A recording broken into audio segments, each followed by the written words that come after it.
O entrevistado é simplesmente multi.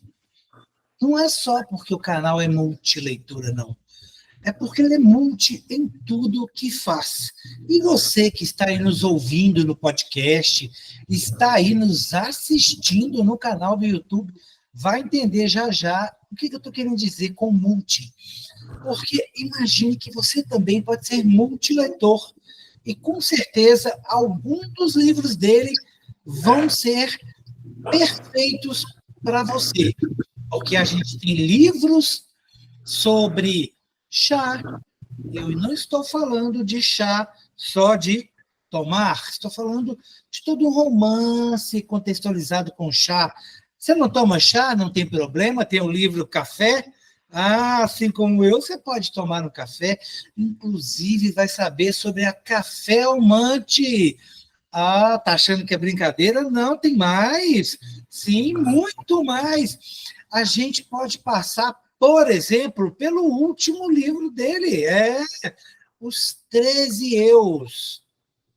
A gente imaginava que gato tinha 7 vidas. No caso dele, tem 13. 13 eus, nós vamos entender tudo isso. Não fique preocupado, vai dar tempo de a gente ficar sabendo sobre tudo isso nessa entrevista. Porque os livros dele entram pela janela, literalmente, porque tem um livro chamado Pela Janela, com uma sacerdotisa. Tem também o Pedófilo. Gente, não é ele.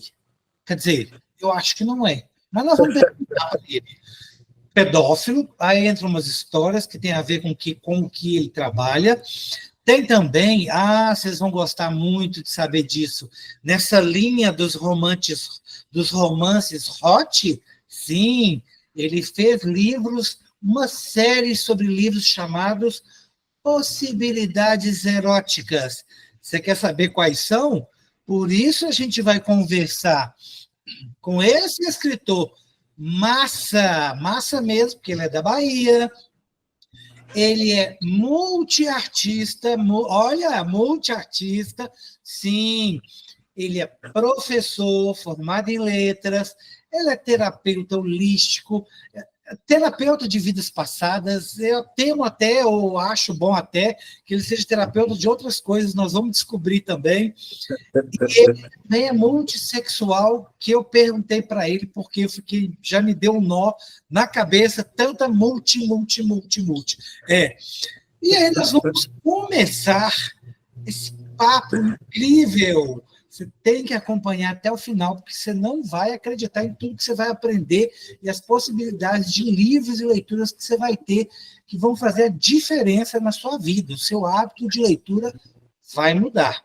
Não acredita, não? Então, seja aí um telespectador, um ouvinte massa. Fica com a gente até o final, porque agora, Antônio Aruanda, ele também é escritor, poeta, sim, mora no lugar paradisíaco, na Bahia, você não tem noção. Como assim, Antônio Aruanda, ser tão multi na vida? A vida é múltipla, a vida é diversa, e eu respeito e admiro muito alguém que consegue seguir uma linha definida, uma linha enquadrada, uma linha específica. Eu sou muito louco para seguir uma linha apenas, eu sou muito louco para pertencer a um universo apenas, eu sou muito louco para pertencer a uma dimensão apenas. Então eu sou cientista, eu escrevo, eu canto, eu atuo, eu toco, eu sou multissexual, então para mim não importa o sexo, não importa o gênero, importa o ser. E daí eu posso me relacionar com um homem cis, um homem trans, uma mulher cis, uma mulher trans. Eu sinto prazer, orgasmo com a natureza, com as flores, com o céu. Essa potência orgástica, né, que eu aprendi com meu mestre William Reich, para mim norteia muito essa coisa da multiplicidade. E essa questão múltipla também vai para a espiritualidade, né? Admiro também muito pessoas que seguem uma doutrina e respeito, mas a minha mente é muito louca para eu pertencer a uma doutrina apenas. Khalil Gibran diz que o ser humano é muito vasto para pertencer a uma doutrina apenas. E eu sigo os passos de Khalil nesse aspecto, no sentido de me permitir com a mesma interesse que eu vou numa missa e comungo, eu arrei um ebó, certo? Eu arrei uma oferenda para Exu, eu digo namastê para uma pessoa ocultista. Então, Edmilson, é basicamente isso. A multiplicidade, a multidimensionalidade está em mim e eu gosto de viver essa loucura arquetípica que é minha alma. E essa loucura arquetípica da sua alma, né, diversa e múltipla, vai também para a multiplicidade dos seus livros, né? Me parece que você escreve há um pouco menos de 20 anos, me corrija se eu estiver errado, e como que você, com tanta multiplicidade, consegue definir sobre o que você vai escrever? Dá para dizer o que te dá prazer, se é o romance, se é os poemas, enfim. Tudo. Criar me dá prazer. Eu penso que quando eu crio, eu estou brincando de ser Deus, brincando de ser Deus. Eu adoro criar. É uma mente inquieta que não sossega, né? Eu gosto do movimento, eu gosto de estar criando sempre, eu gosto de estar produzindo sempre. Então, meu irmão, quando a ideia vem, quando ela se plasma, eu me torno ao mesmo tempo senhor e cativo dela. Então vem toda a questão, o roteiro vem pronto, basicamente, eu só vou destrinchando. O argumento vem pronto, eu vou destrinchando. E o que eu vejo é na vida mesmo, né? Eu sou terapeuta, então eu conheço muita gente. E as histórias que eu vejo nos trabalhos, logicamente eu peço autorização às pessoas que eu vou usar como inspiração em minhas obras, elas me autorizem, logicamente eu mudo características, história, o lugar, né? Mas assim, quase todas as minhas personagens são reais. Mas como que, por exemplo, vamos lá, vamos viajar no tempo e vamos Bora. chegar lá na Sacerdotisa pela Janela, que me parece é o seu primeiro livro. Como que surgiu? Vou escrever, vou começar a botar as coisas no papel, e aí surgiu o escritor Antônio Aruanda. Foi uma coisa muito íntima. A sacerdotisa, na verdade, foi minha companheira por 21 anos e também foi minha terapeuta. Vivemos uma amizade muito bonita e durante o processo terapêutico eu me apaixonei por ela. E quando havia uma diferença de idade entre nós de 28 anos. E quando eu disse para ela que eu estava apaixonado, ela disse: não, você está fazendo uma projeção, você tem um Édipo mal resolvido, você está projetando sua mãe em mim. E aí eu, muito freudiano também, disse, olhando, com todo respeito, eu espero que as pessoas entendam essa metáfora que eu vou dizer aqui. Eu disse: eu não vejo nada demais em comer minha mãe. Eu disse para ela. E aí ela ela pirou com isso, ela disse que eu era louco e que a gente precisava resolver e transformar essa paixão em um sentimento outro, né? Eu disse a ela: eu não quero transformar essa paixão em outro sentimento, eu quero senti-la intensamente e vivenciá-la. E aí eu falei para ela o seguinte: vamos fazer assim, eu vou me dar alta agora. E aí eu resolvi minha vida, eu quero você, e agora você resolva a sua. Ela: mas quem tem que te dar alta sou eu, que eu sou terapeuta. Eu falei: não, eu estou mudando a coisa agora. Eu estou dando as cartas, eu estou dando as regras, eu estou me dando alta. E agora eu estou indo, resolva a sua vida, que eu já resolvi a minha. E aí a coisa foi evoluindo, a gente começou um romance fantástico. E ela tem uma história de vida muito linda. Ela fundou a instituição Khalil Gibran. Ela fugiu de casa para ser freira. Imagine, Admilson. Mulher louca. Depois virou espírita. Depois virou terapeuta holística. Fundou a instituição que hoje eu coordeno e dirijo, né? E aí, um dia a gente conversando, ela disse: eu tenho vontade de deixar uma coisa escrita sobre minha vida, ensinamentos meus escritos. E eu disse: mulher, uma coisa que eu sei fazer na vida é escrever. E aí ela foi me contando a história dela, eu fui documentando, né? E foi uma forma muito não linear, que ela ia simplesmente soltando, eu ia tentando arrumar, e a obra também não é linear, né? Assumir na primeira pessoa, contar a história na primeira pessoa, e é essa coisa fantástica, né? Que ela é uma sacerdotisa, porque ela fundou uma instituição, através do amor ela ajudou muita gente, ela, assim, foi um divisor de águas na minha vida. Tem um Aruanda antes de Cisete, né? Que é o nome dela, e um Aruanda depois. Então, meu amigo, a origem da sacerdotisa foi essa. Foi a mulher que eu conheci a fundo, com ela eu convivi 21 anos. Foi uma Mas relação... então é uma biografia dela, é isso? É uma biografia dela, isso. Tá. E aí você foca no geral ou você foca, talvez, se eu possa dizer assim, uma trajetória profissional? Atual, na verdade, né? Desde a criança, da infância, as descobertas espirituais, as aprendizagens dela, como ela foi passando isso para a humanidade até chegar à fundação de uma instituição que trabalha ostensivamente com autoconhecimento e espiritualidade holística, entende? Então, e logicamente entra o profissional dela também, mas muito essa coisa dela ser um guia, uma guia espiritual, né, para as pessoas. Ela desencarnou em 2022, mas é uma figura que está viva, né, em todo mundo que a conheceu, na instituição que a gente toca, e uma pessoa assim formidável. É o meu grande amor. E aí me conta, você, né, não bastasse aí estar com a sacerdotisa pela janela, você resolveu virar pedófilo. E aí saiu o seu segundo livro. Me explica isso tudo para que todos nós Explico possamos sim, entender e rapaz. o que a gente vai encontrar nesse livro massa. Haja enredo nessa pedofilia, viu? Então nós começamos a trabalhar juntos, depois que eu fiz minha formação em terapeuta, em consultório. E num dia, Edmilson, foi assim, um dia assim, desafiador para mim, né? Chegou uma pessoa, um cliente, querendo fazer uma entrevista com a gente, e no momento que ele se sentou diante de nós, abriu o choro, começou a chorar copiosamente, e o que ele disse foi o seguinte: eu sou pedófilo e quero me curar. E eu tinha um preconceito terrível com relação a pedófilos. E aquilo me embrulhou todo, né? E ela sentiu, me conteve e tudo mais. E aí quando eu vi aquele homem chorando, cheio de remorso, destruído, acabado pelo transtorno, eu comecei a olhar de forma diferente.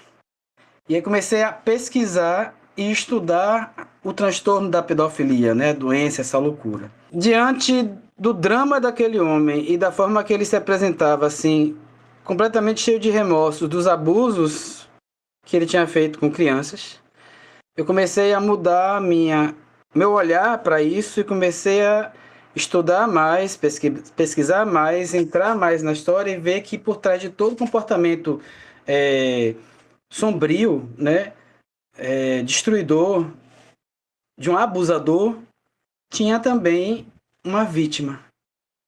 De alguma forma, dentro da história desse cara, tinham torturas que ele sofreu quando criança terríveis. Torturas psíquicas, torturas físicas. E o mais curioso, ele não foi violentado, ele não foi abusado sexualmente.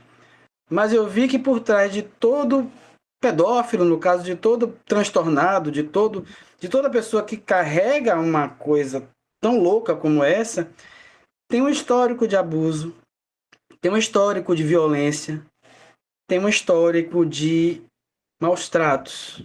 Por isso que o nome do título o nome do livro é Pedófilo, né? O limite entre o algoz e a vítima. E aí, além desse cara, o universo é muito fantástico porque ele vai conspirando em determinado momento com que elementos apareçam na vida da gente para que algo seja criado. Nessa mesma época, creia, uma mulher procurou a gente também se dizendo pedófila. E não tinha nada a ver com esse cara. Nunca viu, né? Que geralmente a gente vê no cinema, na televisão, nos livros, pedófilos masculinos. Mas existem pedófilas também. E aí quando eu vi aquelas duas pessoas falando sobre os dramas delas, sendo portadoras da tara, eu disse, não, isso precisa virar uma coisa documentada, isso precisa virar uma história. Para completar, recebemos também 2 clientes que foram abusados e tinham sérios traumas por conta disso. Eu disse, porra, eu tenho uma história. E aí, no processo, com essas 4 pessoas, eu fui conversando, e num dia, eu disse, eu quero, cada um, chamei cada um separado, e disse, olha, falei do meu preconceito inicial, certo? Com a história. pedi perdão por tê-lo julgado, tinha pesquisado, tinha estudado, estava disposto a escrever um romance em que eu usaria a história deles, né, de cada um, de forma a proteger a identidade de cada um deles, no sentido de ajudar a humanidade a ampliar a visão com relação a essa história. E com isso eu não estou defendendo a pedofilia, não estou defendendo o pedófilo, eu estou mostrando um outro lado. Dentro da anatomia de uma natureza sombria, tarada, criminosa, existe uma composição também violenta. Essa é a minha tese, ok? E os 4 concordaram. E aí é um romance. São o quê? 3 homens e uma mulher? Na verdade, é um homem só, em que eu reuni tudo o que eu aprendi com os 4 clientes. Aí construí o romance que tem o nome de pedófilo, o limite entre o algoz e a vítima. Agora saibam que esse personagem, Pedro, o amálgama de 4 personagens reais que eu conheci em consultório. Estimulado ou não pelas questões terapêuticas ou até pela multipossibilidade pessoal, surgiu a série Possibilidades Eróticas. Como é que foi isso? Assim, isso são romances também? São romances hot para o nosso, quem está nos acompanhando entender? O que eles vão encontrar aí? Aí já é outra viagem mesmo, certo? São romances hot mesmo, né? Falando sobre diversidade, falando sobre possibilidades amorosas, sobre libertações, né? Tabus, repressão e rebeldia.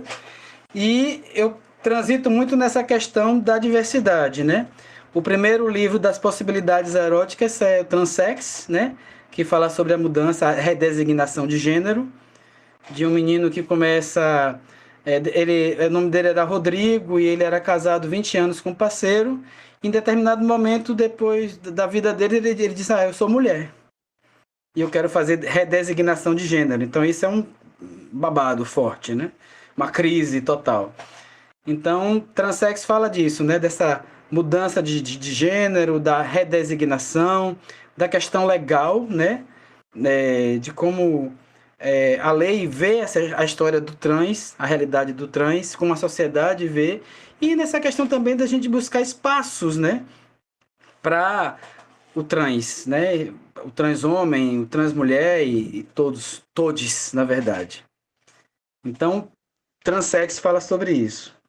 Já o segundo volume, A Diva da Rainbow, é baseado na história de um amigo meu, que foi assim, o pai dele era psicopata e a mãe omissa, né? E ele, assim, completamente travado dentro da sexualidade dele. E um dia, ele se travestiu e pediu para eu fotografá-lo. E dessa sessão de fotos, eu disse, velho, me vê um personagem agora. Aí ele quer, eu posso escrever sobre sua história, usar isso aí e criar um romance? Ele disse, pode. E aí surgiu a Diva da Rainbow, né? Que é baseado na história desse amigo meu, em que ele passa por uma questão de repressão muito forte, só que ele vai se travestindo no quarto dele até que um dia o pai psicopata o flagra travestido. E aí é uma cena grotesca de violência, mas aí quando ele foge de casa, né, travestido, ensanguentado e machucado, ele vai parar numa boate gay chamada Rainbow, na Carlos Gomes, que é um reduto LGBTQIAPN+, aqui em Salvador. E aí, nesse momento de tragédia, ele vai para o palco e ele dubla uma canção e aí começa uma carreira de ascensão na noite baiana. E é muito lindo. É um dos que eu mais gosto. E as pessoas também gostam muito, né? O nome da personagem é Pablo.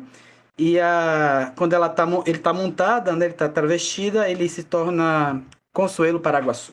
Tem o Despertar da Fêmea, que eu dou uma atenção fundamental na questão da mulher, né? E isso é baseado na história de uma amiga minha, ex-freira. Eu fiz teologia, né? Eu fiz um semestre de teologia e nós nos conhecemos na faculdade. Anos depois, encontrei no Pelourinho. Ela já tinha largado o hábito, tinha largado a congregação e me chamou para tomar cerveja.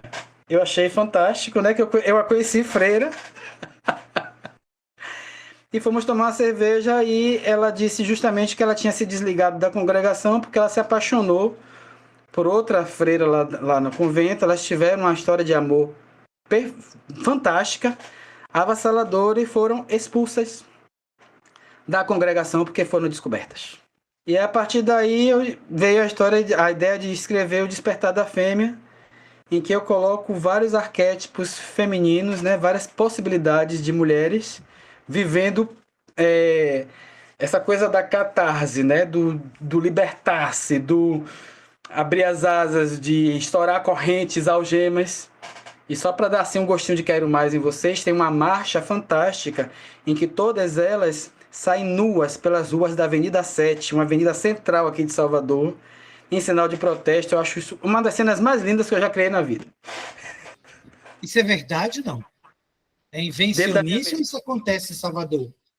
Não, isso é do meu mundo, do mundo de Aruandalândia. E o último da possibilidades eróticas é o prostituto sagrado, né?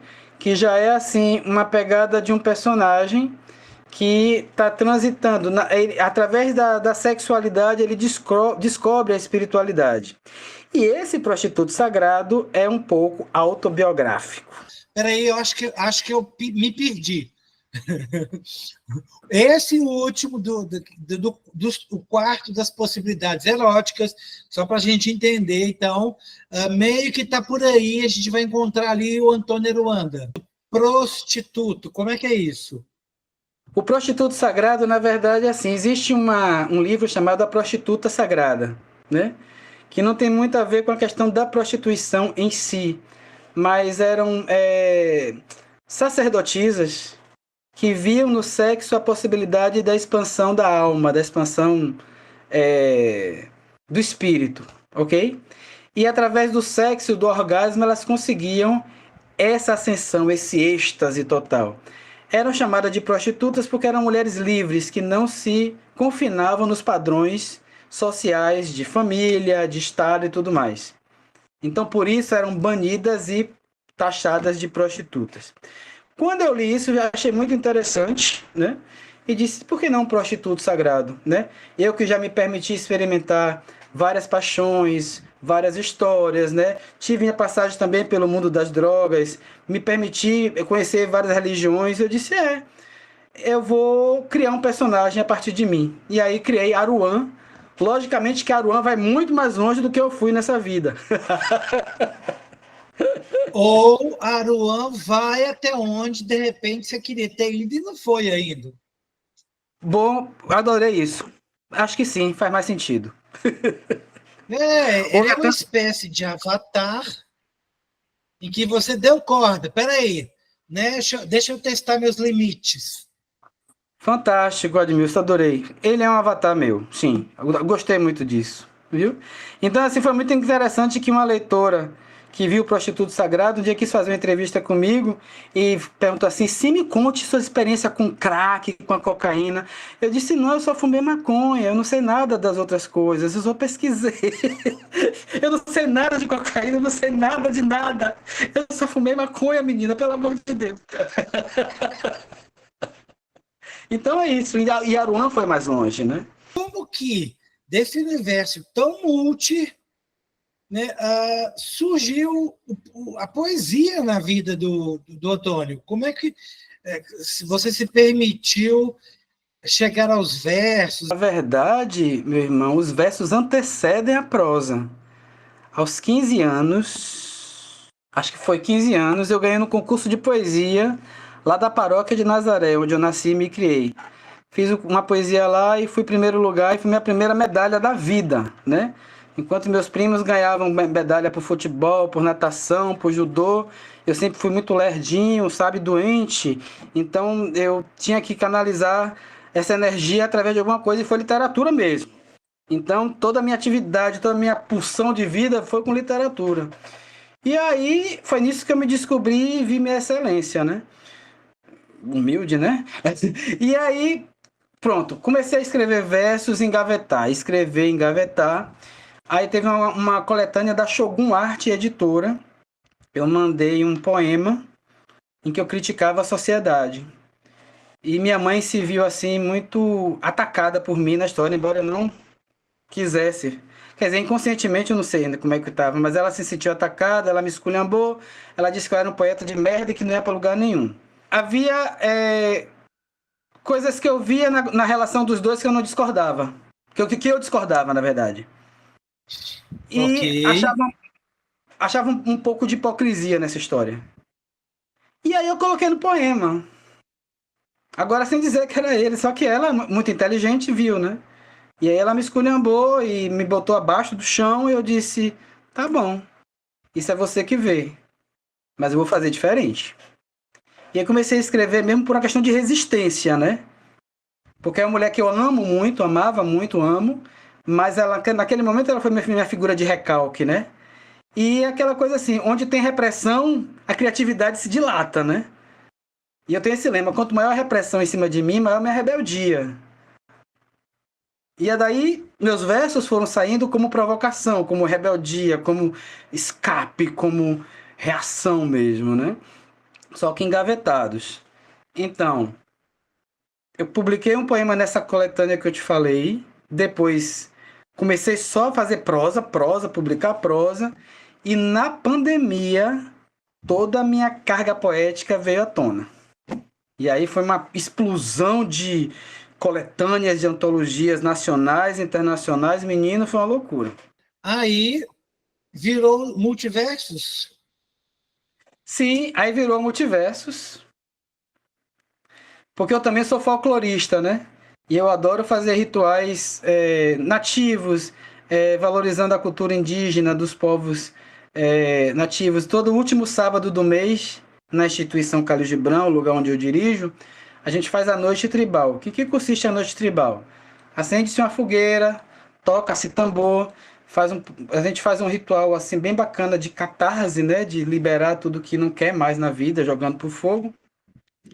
E depois disso eu conto lendas de todos os povos originários e tudo E mais. aí eu vou dizer aqui, só para esclarecer para os nossos seguidores, gente, não são rituais satânicos, tá? Não são Não, rituais eróticos. E quando ele não, não. diz libera, não é para liberar o que vocês estão pensando, não, tá? O libera aí é energia, coisas ruins e por aí vai. Então, calma, fiquem calmos, tenham nervos, não é assim que funciona, tá? Calma. Com Bom, aí certeza. tem os rituais, e eu preciso dizer para vocês que ele também é multi no sangue, porque tem o sangue preto, tem o sangue indígena, tem o sangue. Agora esqueci o terceiro. Cigano. Ah, o cigano. E eu tenho para mim que tem uma descendência meio assim, realeza, sabe? Uma coisa meio africana, que é tanto sangue, eu acho que deve ter alguma coisa nessa linha. Tem sim. Eu sou filho do recôncavo baiano, trago em minhas veias sangue indígena, preto e cigano. E vamos ver aí outras etnias, outras loucuras que fazem parte desse ser múltiplo, né? Então, bom você falar isso. Eu não presido orgias, eu não faço bacanais. O ritual de fogueira que a gente faz é a liberação de sombras, de traumas, através de movimento de catarse. E depois desse momento, tem um momento de leitura e interpretação de lendas dos povos originários. E daí surgiu a ideia de transformar essas lendas em versos. E aí eu publiquei, em 2023, Multiversos, o universo das lendas ameríndias e africanas no Brasil em poesia. E é uma delícia, porque são lendas indígenas. A primeira parte do livro é com lendas indígenas, e a segunda parte com lendas africanas, né, relacionadas mais aos orixás. Mas delícia mesmo, gente, é o que vem depois, porque aí ele, né, deixou as drogas para trás, né, o multidrogas lá, e foi ser multibebidas. E aí vem o café e o chá. Né? E aí realmente é uma delícia. Quer dizer, como é que é isso? Essa café-almante da sua história, nessa personagem, ela existe, ela é real. Eu já estava até querendo tomar um cafezinho com ela, enquanto ela lia lá as borras de café para o meu destino. Rapaz, café tem muita história. Carolina, a cafeomante, eu me inspirei em minha avó paterna, que era uma pessoa assim fantástica, que acolhia pessoas na casa dela e ela conversava. e ela era de Umbanda, ela era uma médium também, mas ela não era café-umante. Eu me peguei nessa coisa dela ser uma pessoa acolhedora e dela sempre estar recebendo as pessoas com café. E isso me chamou a atenção. Eu disse: vou criar uma personagem que recebe as pessoas na cozinha dela através do café, e ela tem o dom de interferir na vida das pessoas, aconselhar, e ela tem uma ética própria, né? É, e aí quando eu vi assim, falei: não, não vou colocar, vai ser muito minha avó se eu botar essa mulher recebendo os caboclos. Não, eu quero fazer outra coisa, eu vou transformar essa mulher numa café-umante. Então ela vai ver a borra do café, né? Aí eu fui estudar café-umancia, viu? Eu fui estudar os símbolos. Agora você me avacalhou. Eu estava todo empolgado com a história. Já queria consultar uma café-amante. Menino, você não sabe da maior. Tem um leitor meu, carioca, fantástico. Ele veio passar o carnaval aqui na Bahia. Ano, não sei, não lembro mais quando foi o ano. Depois do carnaval, ele foi para Cachoeira, onde se passa o café, né? E ele foi à caça de Carolina. Eu disse a ele: olha, é ficção, baseado na minha avó, não sei o quê, mas ele queria encontrar a Carolina e encontrou. A mulher não era café-amante, não, mas ele disse que parecia muito com ela.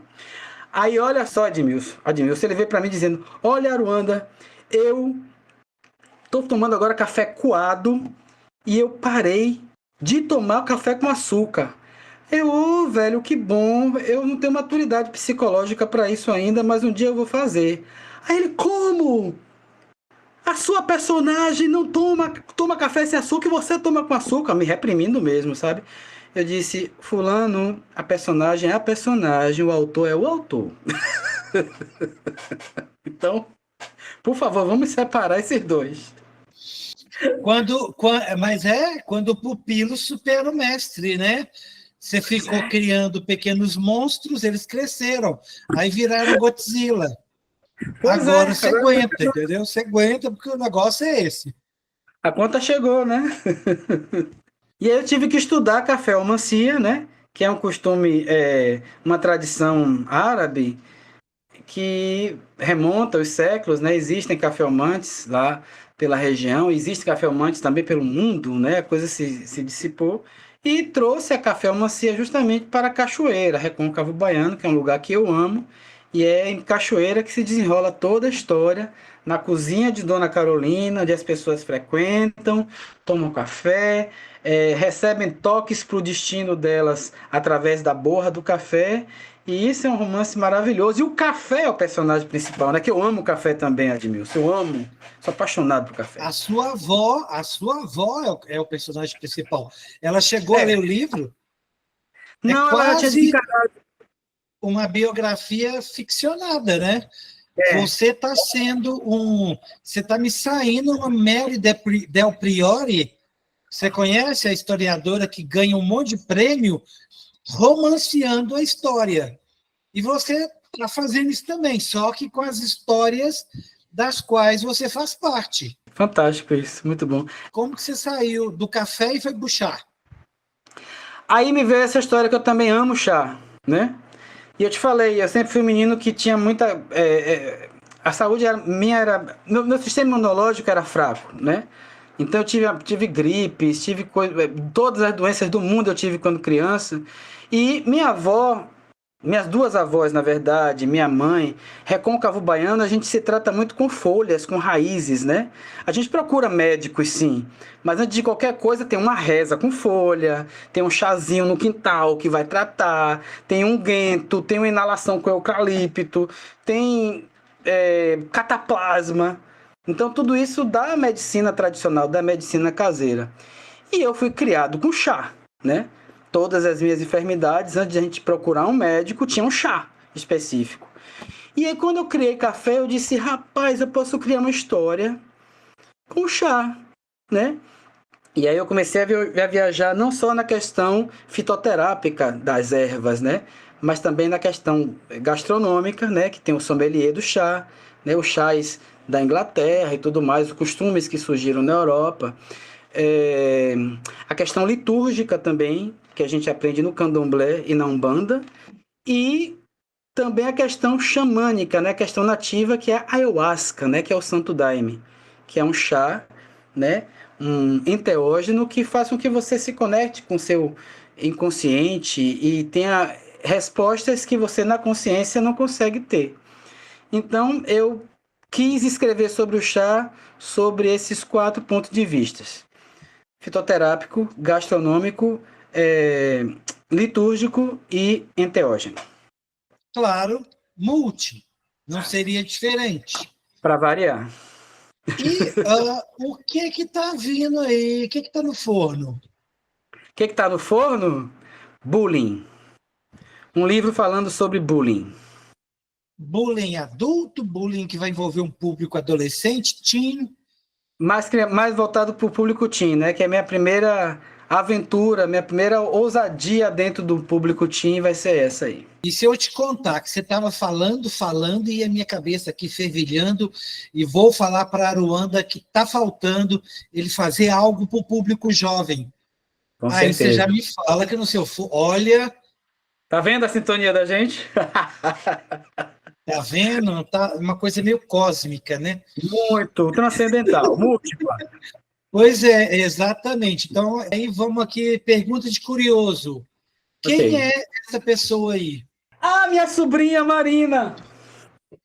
Pois é, então você vai ter que contar para o nosso público alguma coisa dela, porque a gente está, assim, encantado com essa foto, parece uma pintura. É uma pintura, certo? E Marina, eu tenho... deixa eu ver quantos sobrinhos, meu Deus. Eu tenho 4 sobrinhos. Bom, vamos começar por quantos irmãos você tem? Eu tenho 2 irmãos. Eu tenho Iana Jamile, que veio depois de mim, e é mãe de Marina, Malu e Rafa.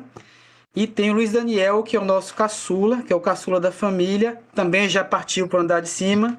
E é pai de Enzo. Então Certo? você tem 4 sobrinhos. Tenho 4 sobrinhos. Ok? Pronto, já fiz as contas para você. Você é bom de matemática, eu não. Muito, mas sou muito. Eu demorei um tiquinho, usei calculadora, mas fiz. E Marina é uma figura assim muito linda. Hoje ela está com 16 para 17 anos, canta muito bem, atua, uma menina assim multitalentosa, sabe? E assim, quando criança era rebelde, era indomada, era uma figura assim. E desde aí eu achava ela fantástica pelo fato dela ter essa personalidade forte, né? A proporção que foi Te crescendo. lembrava? Hein? Claro, né? Com Ela certeza. lembrava você. E ela hoje, ela continua sendo uma pessoa contestadora, agora muito doce, sabe? Muito diplomática. Ela dá palestra no centro, ela dá palestra para pessoas adultas, e é uma menina, né? E uma figura encantadora que eu amo muito. A gente conversa muito, né? Então a gente passa horas conversando. É uma figura que eu admiro demais. E essa já foi essa criança aí, é uma mulher fantástica. Diga. E a gente passaria aqui horas conversando nessa entrevista agradabilíssima, essa entrevista surpreendente, desnudada, multifoco, multi-interessante. E mais, se você quer passar horas com o livro, passar horas numa leitura agradável, se você quer oportunidades de se apaixonar pelo hábito de ler, que tal? Você pode começar pela janela. Sim, tem a história biográfica da sacerdotisa. A gente pode passar aí por uma outra história, entrar nas possibilidades eróticas, tem para todos os gostos. Hein? Vai lá, olha, entra freira, entra irmã, passa pelo prostituto sagrado, né? Vem o despertar da fêmea, e você tem a possibilidade de romances. Olha, quer tomar um café, quer tomar um chá, e se prepare, você, público jovem, vem por aí. Bullying, ainda não sabemos o nome do livro, mas com certeza vem uma coisa bem diferente por aí. Então não fica aí à toa, com preguiça, chateado, reclamando da vida. O mundo está aí para ser descoberto com uma variedade de coisas, uma diversidade. É multi. Não importa se você tem um sangue preto, indígena, sangue cigano, sangue de realeza. Não, vamos aproveitar, pode ser qualquer tipo de sangue aqui, as cores não importam, também são diversas. O que importa é a gente ajudar a tornar o nosso país um lugar melhor para se viver.